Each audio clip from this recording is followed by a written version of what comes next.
नमस्ते। मैं गायत्री आप सभी का स्वागत करती हूँ माधवमयी वाणी में। ईश्वर की कृपा और गुरुओं के आशीर्वाद से आज हम एक ऐसे विषय पर चर्चा करने जा रहे हैं जो केवल सामाजिक ही नहीं बल्कि आध्यात्मिक दृष्टि से भी अत्यंत महत्वपूर्ण है। आज का विषय है अंतर्राष्ट्रीय महिला दिवस और नारी शक्ति का महत्व। हमारी भारतीय संस्कृति में नारी को केवल एक साधारण व्यक्ति नहीं माना गया है बल्कि उसे देवी का स्वरूप माना गया है। जब हम माँ दुर्गा, माँ सरस्वती, माँ लक्ष्मी की पूजा करते हैं तब हम वास्तव में उस नारी शक्ति का ही सम्मान करते हैं जो इस संसार को संचालित करती है। शास्त्रों में भी कहा गया है, यत्र नार्यस्तु पूज्यते रमन्ते तत्र देवताः। अर्थात जहाँ नारी का सम्मान और पूजन होता है वहाँ देवताओं का वास होता है और वहाँ सुख समृद्धि बनी रहती है। इसलिए नारी का सम्मान करना केवल सामाजिक कर्तव्य ही नहीं बल्कि धर्म, संस्कार और सच्ची भक्ति का भी एक महत्वपूर्ण भाग है। आज के इस पावन अवसर पर हम जानेंगे नारी शक्ति का आध्यात्मिक महत्व क्या है, हमारे धर्म ग्रंथ नारी के बारे में क्या कहते हैं और हम अपने जीवन में नारी का सम्मान कैसे करना चाहिए। तो आइए इस पवित्र विषय की शुरुआत करते हैं। भारतीय संस्कृति में नारी को केवल एक मनुष्य के रूप में नहीं देखा गया बल्कि उसे शक्ति का प्रतीक माना गया है।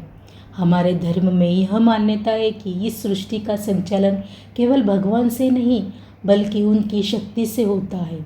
भगवान का हर स्वरूप तभी पूर्ण माना जाता है जब उनके साथ उनकी शक्ति जुड़ी होती है।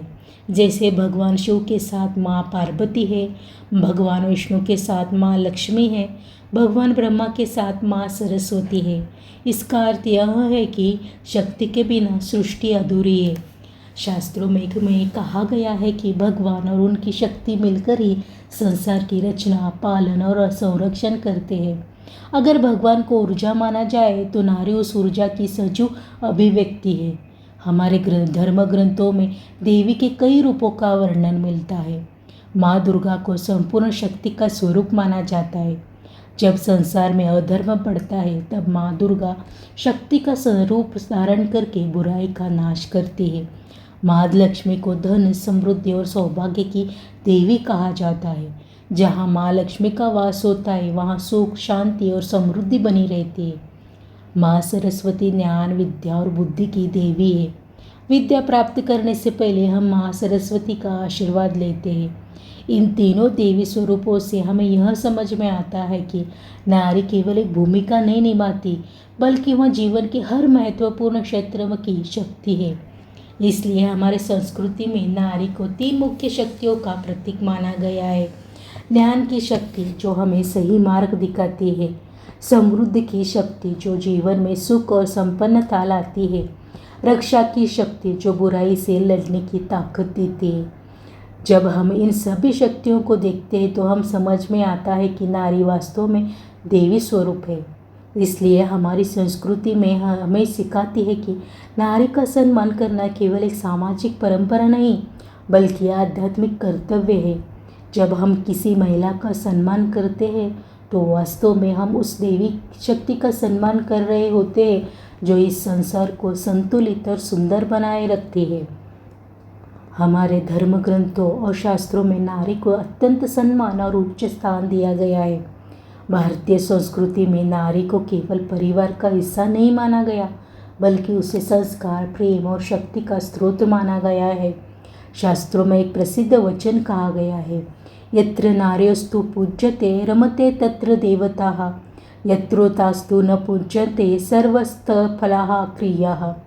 अर्थात जहाँ नारी का सम्मान होता है वहाँ देवताओं का वास होता है और जहाँ नारी का अपमान होता है वहाँ किए गए सभी शुभ कर्म भी फल नहीं देते। यह श्लोक हमें सिखाता है कि नारी का सम्मान करना केवल सामाजिक परंपरा नहीं बल्कि धर्म का मूल सिद्धांत है। अब अगर हम रामायण की बात करें तो वहाँ भी नारी को महत्व को बहुत सुंदर तरीके से बताया गया है। माता सीता त्याग, धैर्य और पवित्रता की प्रतिमूर्ति मानी जाती है। उन्होंने जीवन में अनेक कठिनाइयों का सामना किया लेकिन अपने धर्म और मर्यादा से कभी विचलित नहीं हुई।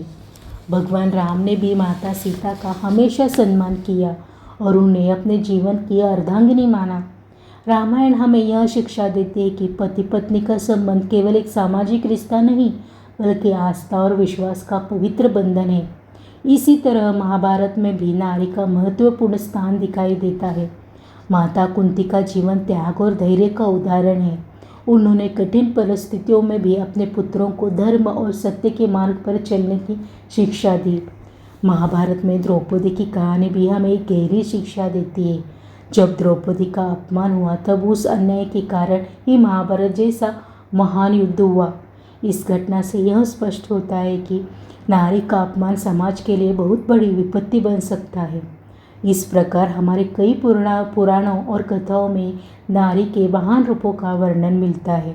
माँ अनुसुया, माँ सरस्वती, माँ अहिल्या, इन सभी के जीवन में भक्ति, तपस्या और त्याग की अद्भुत मिसाल देखने को मिलती है। इन सभी कथाओं में हमें यही शिक्षा मिलती है कि नारी केवल परिवार की आधारशिला नहीं है, बल्कि धर्म, संस्कृति और समाज की भी मजबूत नींव है।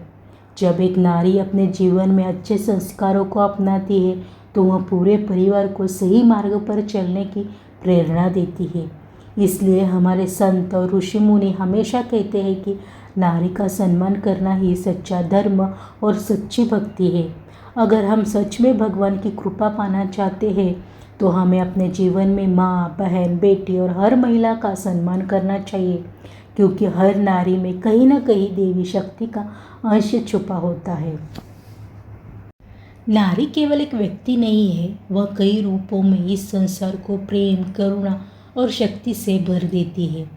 कभी वह माँ बनकर ममता का सागर बनती है, कभी बेटी बनकर घर में खुशियों की किरण लाती है और कभी पत्नी बनकर जीवन का सहारा बनती है। नारी के हर रूप में एक अलग सुंदरता और एक अलग शक्ति छिपी होती है। माँ का रूप, नारी का सबसे पवित्र और महान रूप है माँ वह होती है जो अपने बच्चों के लिए हर दर्द सह लेती है, लेकिन कभी अपने चेहरे पर दुख नहीं लाने देती। बच्चा जब जन्म लेता है तब उसकी पहली दुनिया उसकी माँ ही होती है। माँ ही उसे बोलना सिखाती है, चलना सिखाती है और जीवन के संस्कार देती है। इसलिए हमारे शास्त्रों में कहा गया है, मातृदेवो भव, अर्थात माँ को ही देवता के समान मानो। कहा जाता है कि भगवान हर जगह खुद नहीं पहुँच सकते, इसलिए उन्होंने माँ को बनाया। माँ का प्रेम निस्वार्थ होता है, वह बिना किसी उम्मीद के अपने बच्चों के लिए सब कुछ कर देती है। बेटी का रूप, नारी का दूसरा सुंदर रूप है बेटी। बेटी को घर की लक्ष्मी कहा जाता है। जब घर में बेटी जन्म लेती है तो मानो घर में खुशियों का दीप जल जाता है। बेटी की हंसी से घर में रौनक आती है, उसकी मासूमियत से घर में प्रेम और अपनापन बढ़ता है। भारतीय परंपरा में बेटियों को बहुत शुभ माना गया है, इसलिए नवरात्रि में छोटी छोटी कन्याओं को देवी का रूप मानकर उसकी पूजा की जाती है। यह परंपरा हमें सिखाती है कि हर बेटी में देवी का अंश होता है। बेटियां केवल घर की जिम्मेदारी नहीं होती, वे घर की खुशियों और संस्कारों की रोशनी भी होती है। पत्नी का रूप, नारी का एक और महत्वपूर्ण रूप है पत्नी। भारतीय संस्कृति में पत्नी को अर्धांगिनी कहा जाता है। अर्धांगिनी का अर्थ है वह जो पति का आधा अंग हो, जो उसके सुख दुख में बराबर की सहभागी हो। पत्नी केवल जीवन साथी नहीं होती, वह जीवन की हर कठिनाई में सहारा बनकर खड़ी रहती है। रामायण में माता सीता इसका सबसे सुंदर उदाहरण है। उन्होंने भगवान राम के साथ हर परिस्थिति में साथ निभाया। वनवास की कठिनाइयाँ हो या जीवन की परीक्षाएं, माता सीता ने हमेशा धैर्य, प्रेम और विश्वास का मार्ग चुना। इससे हमें यह शिक्षा मिलती है कि पति पत्नी का रिश्ता केवल एक सामाजिक बंधन नहीं, बल्कि विश्वास, प्रेम और समर्पण का पवित्र बंधन है। जब हम नारी के इन सभी रूपों को देखते हैं, माँ, बेटी, पत्नी, तब हम यह समझ में आता है कि नारी वास्तव में प्रेम, त्याग, करुणा, शक्ति का अद्भुत संगम है। नारी परिवार को जोड़ती रहती है, संस्कारों को आगे बढ़ाती है और समाज को मजबूत बनाती है। इसलिए हमारी संस्कृति हमें यह सिखाती है कि नारी का सम्मान करना केवल कर्तव्य नहीं बल्कि धर्म और सच्ची भक्ति का मार्ग है। भारतीय संत परंपरा ने हमेशा मानवता, प्रेम और समानता का संदेश दिया है। हमारे संतों ने कभी ऊंच नीच, भेदभाव या अपमान को स्वीकार नहीं किया। संतों की दृष्टि से हर जीवन में भगवान का अंश होता है, इसलिए उन्होंने नारी को भी अत्यंत सम्मान और आदर की दृष्टि से देखा। संत कबीरदास ने अपने दोहों में जीवन की गहरी सच्चाइयों को सरल शब्दों में बताया है। उन्होंने कहा है कि इस संसार में हर व्यक्ति का जन्म नारी से ही होता है, इसलिए नारी का अपमान करना वास्तव में जीवन की मूल स्रोत का अपमान करना है। कबीरदास जी के विचार हमें सिखाते हैं कि नारी के बिना इस संसार की कल्पना ही नहीं की जा सकती, इसलिए हमें हमेशा नारी का सम्मान करना चाहिए। महाराष्ट्र की संत परंपरा में तुकाराम महाराज का बहुत ऊंचा स्थान है। उन्होंने अपने अभंगों के माध्यम से भक्ति, प्रेम और मानवता का संदेश दिया। संत तुकाराम कहते हैं कि हर जीव में विठ्ठल का वास होता है। अगर हर जीव में भगवान का अंश है तो नारी भी उसी ईश्वर की बनाई हुई पवित्र सृष्टि है। इसलिए नारी का सम्मान करना भी भगवान की भक्ति का एक रूप है। हमारे कई संतों और महापुरुषों ने यही बताया है कि समाज तभी सुखी और समृद्धि हो सकता है जब वहाँ नारी का सम्मान हो। संतों की शिक्षा हमें यह बताती है कि नारी का अपमान नहीं करना चाहिए, हर महिला को सम्मान देना चाहिए। माँ, बहन और बेटी को प्रेम और आदर देना चाहिए, क्योंकि यही सच्ची भक्ति और सच्चा धर्म है।